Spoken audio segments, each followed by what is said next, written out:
কেমন আছেন বন্ধুরা? আশা করি আপনারা প্রত্যেকে খুব ভালো আছেন। তো আপনাদের প্রত্যেককে জানাই আমার তরফ থেকে আসসালামু আলাইকুম।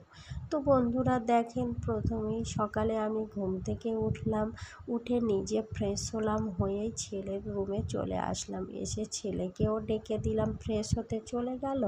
আর আমি ওর রুমটি সুন্দরভাবে পরিষ্কার করে বিছন কাঁথাগুলো গুছিয়েও নিচ্ছিলাম। এরপর ও যখন এখানে চলে আসবে, আমাকে এগুলো গোছাতেই দেবে না। যতক্ষণ না টিউশনিতে যাবে ততক্ষণ এইভাবেই এই বিছন কাঁথা অগোছানো থাকবে। তো ও যতক্ষণ ফ্রেশ হচ্ছে ততক্ষণ আমি ওর রুমটি সুন্দরভাবে গুছিয়ে নিলাম।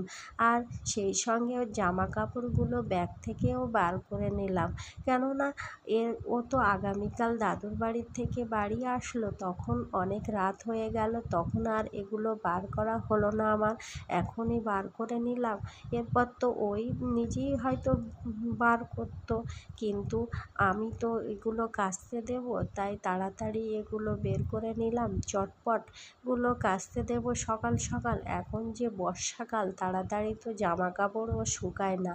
তো দেখেন, এই লাল জার্সি গেঞ্জিটা কিন্তু ও দাদুর বাড়ির ওখান থেকে কিনে নিয়ে আসলো। আমাকে ফোনে অবশ্য জানিয়েছিল এই যে ফুটবল খেলা চলছে, আর এই ফুটবল খেলার এত ভক্ত যে সেই সঙ্গে আনন্দের চোটে একটা গেঞ্জিও কিনে নিল। খেলাপ্রেমী এই রকম মানুষ আপনাদের বাড়িতেও নিশ্চয়ই দু একটা আছে।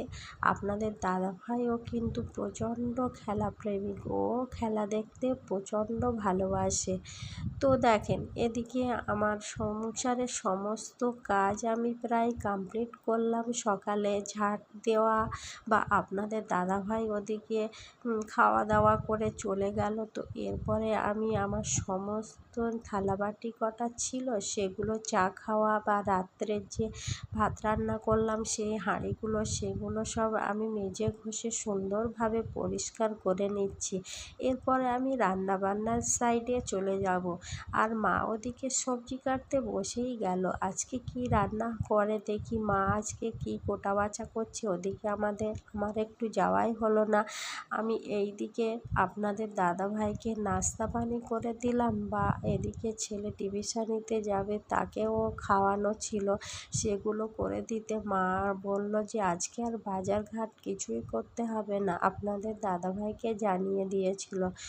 তো গিয়ে দেখলাম মা ওদিকে কিন্তু ডিমের আলু কুটলো, আর বেশ কি শাক, লাল শাক মনে হচ্ছে, হ্যাঁ লাল শাক ভাজাও করা হবে, তাই সেটাও বেছে কুটে দিল। তো আমি এদিকে রান্নাবান্না করতেও চলে আসলাম। ওদিকে রান্নাবান্নাও হয়ে গেছে, প্রায় কমপ্লিটও হয়ে গেছে। তো দেখেন, এই ভিডিওটি কিন্তু আমি কিছুদিন আগেই শ্যুট করে রেখেছিলাম, আপনাদের কাছে আমার দেখানোই হলো না। কিছুদিন আগেই করে রেখেছিলাম, যখন আমের সিজন ছিল। এগুলো হচ্ছে আমের আচার আমি কিভাবে বানিয়েছি সেটা অবশ্যই আপনাদের কাছে একটু ছোট্ট ছোট্ট করে দেখালাম। প্রত্যেক বছর কিন্তু আমি এইভাবে আমের আচার বানিয়েই থাকি। এইভাবে আমের আচার বানালে না সারা বছর ভালোই থাকে, আর এটা যদি কাঁচের বয়ামে রাখা হয় তো আর একদমই নষ্ট হয় না।